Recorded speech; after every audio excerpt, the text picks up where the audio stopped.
nom du Père et du Fils et du Saint-Esprit, Amen. Grande joie d'être là avec toi en ce 1er avril, lundi de l'octave de Pâques.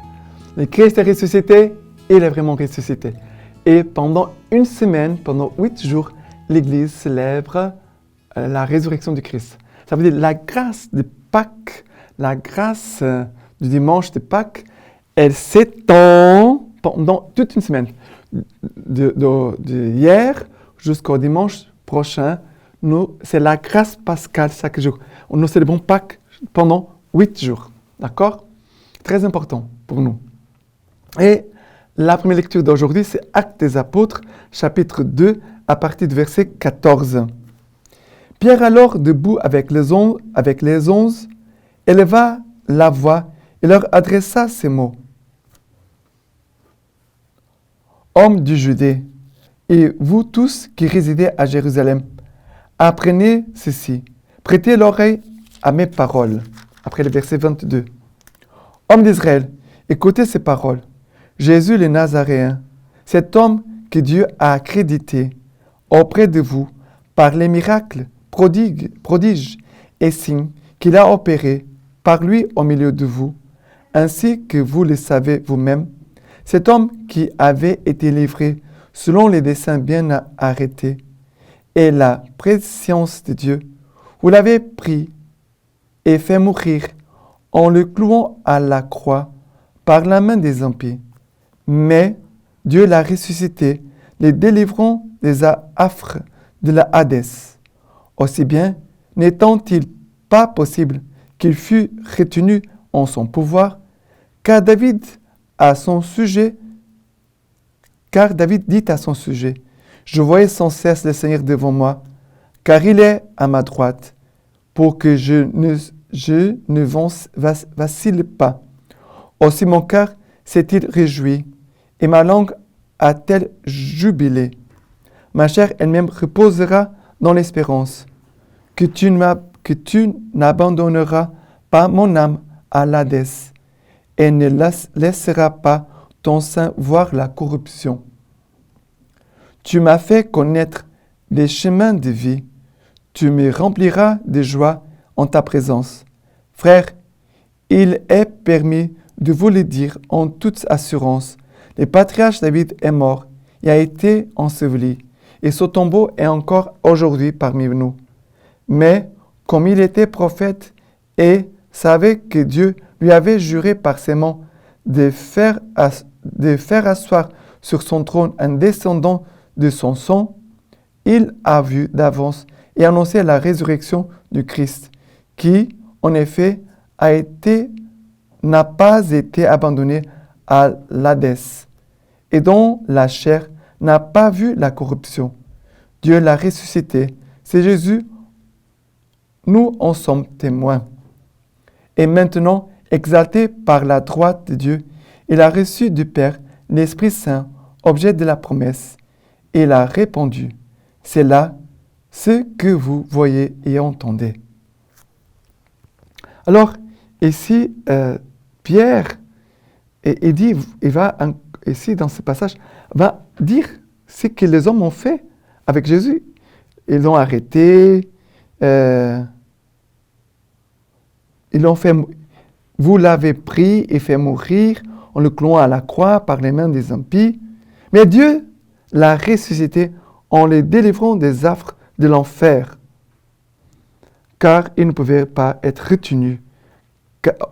Aussi bien n'était-il pas possible qu'il fût retenu en son pouvoir, au pouvoir de la mort.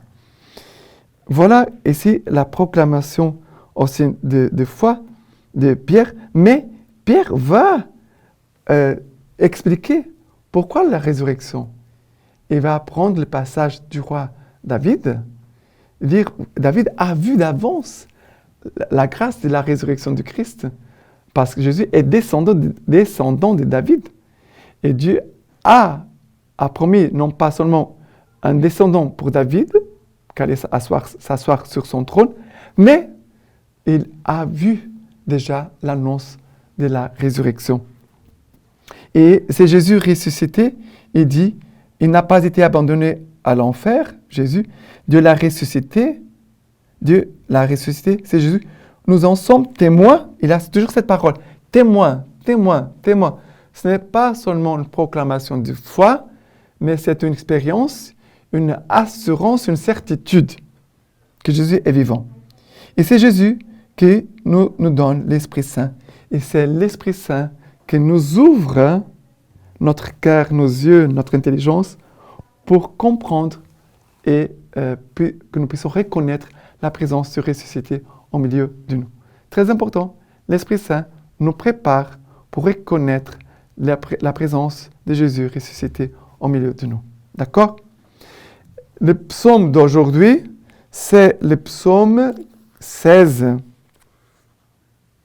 C'est le psaume 16 à partir du verset 1. Garde-moi, ô Dieu, mon refuge est en toi. Tu as dit au Seigneur, c'est toi mon Seigneur, mon bonheur n'est pas au-dessus de toi. Le Seigneur ma part d'héritage et ma coupe, c'est toi qui garantis mon lot. Après, le verset 7, j'ai béni le Seigneur qui s'est fait mon conseil, et même la nuit, mon cœur m'instruit. J'ai mis le Seigneur devant moi sans relâche. Puisqu'il est à ma droite, je ne puis chanceler. Aussi mon cœur exulte, mes entrailles jubilent, et ma chair reposera en sûreté.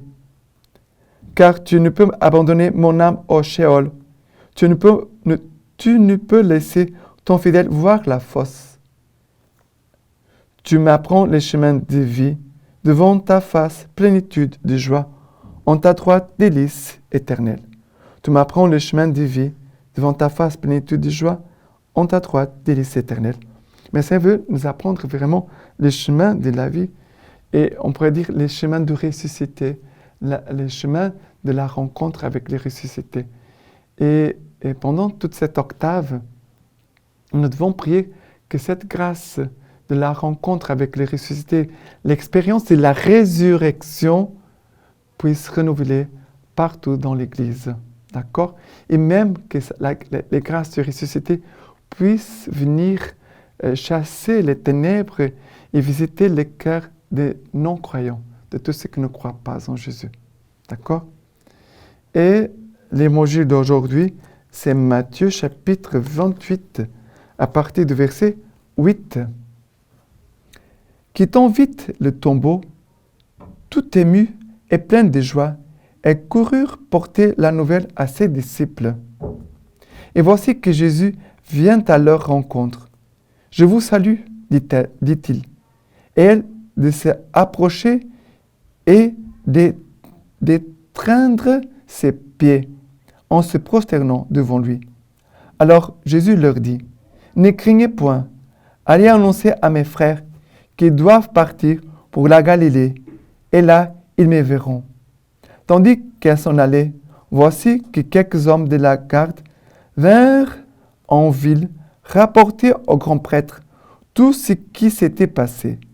Ceux-ci tinrent une réunion avec les anciens et après avoir délibéré, ils donnèrent aux soldats une forte somme d'argent avec cette consigne. Vous direz ceci, ces disciples sont venus de nuit et l'ont dérobé, tandis que nous dormions. Que si l'affaire vient aux oreilles du gouverneur, nous nous chargeons de l'amadouer et de vous épargner toute nuit. Les soldats ayant pris l'argent exécutèrent la consigne et cette histoire s'est colportée parmi les Juifs jusqu'à ce jour. L'histoire du mensonge, ça ne m'intéresse pas. L'histoire de la corruption, voilà. Mensonge, corruption, déjà commence. On nous voyons déjà ici avec les soldats. Mais c'est triste, la dureté des cœurs des grands prêtres. Puis c'est dire, quand même, il a eu une action divine, un miracle, parce qu'un mort ne peut pas marcher. Et puis, ils auraient pu s'ouvrir à la grâce de la résurrection, mais ils ont rejeté la grâce de la résurrection. Mais les femmes, qu'est-ce qu'elles font? Elles vont annoncer la nouvelle à ses disciples.